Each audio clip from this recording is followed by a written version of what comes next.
গ্রামের যে বেটুকো দেখেন কি উন্নত গ্রাম হয়েছে, চারদিকে পানি থই থই করতেছে, অবশ্য পানি আসে নাই, পানি আসছে অবস্থা। দেখেন যে হাইওয়ে রোড, এটা হলো মহেশ রোড, এটা ব্রাহ্মণবাড়িয়া থেকে ঠিক নবীনগর দিকে চলে গেছে, ঢাকার দিকে। আর ঠিক পূর্ব দিকে মহেশ রোডটা ঘেসে যে এই রাস্তাটা হয়েছে, এটা শিবপুর ইউনিয়ন হয়ে আপনার ব্রাহ্মণবাড়িয়া সিলেট আপনার এইদিকে চলে গেছে, সিলেট ব্রাহ্মণবাড়িয়া কয়টা আখড়ার দিকে চলে গেছে। দেখেন এটা হলো আমরা এই যে শিবপুর ইউনিয়ন থেকে যে কণিকারা নবীনগর দিকে যাব, যেটার মনোরম পরিবেশ চারদিকে। এদিকে দেখেন এই যে চারদিকে যে পানি আসতেছে, পানি এখন অবশ্যই যে ভাদ্র মাসে পানি এখন ওইভাবে আসে নাই, এখানে চারদিকে পানি থই করতেছে। আমরা অণু দিয়ে যাচ্ছি, এই জন্য চারদিকের মনোরম পরিবেশটা দেখাচ্ছি।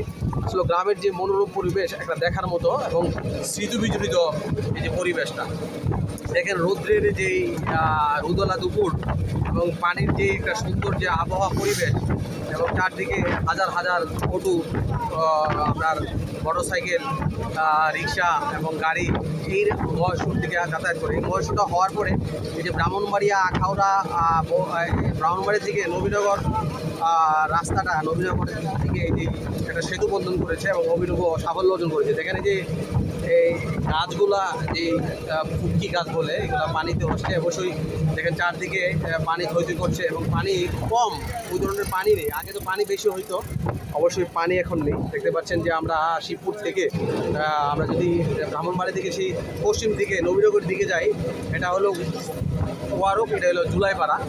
এই অল্প কিছু সময়ের মধ্যে আমরা সেই কুড়িকারা পৌঁছে যাব।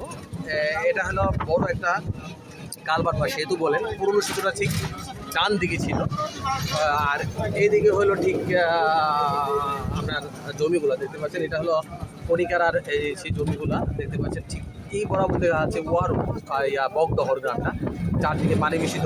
কণিকারা একটা পানি বেশিত গ্রাম ছিল, এখন মাশাআল্লাহ সুন্দর। ভালো থাকবেন, ধন্যবাদ।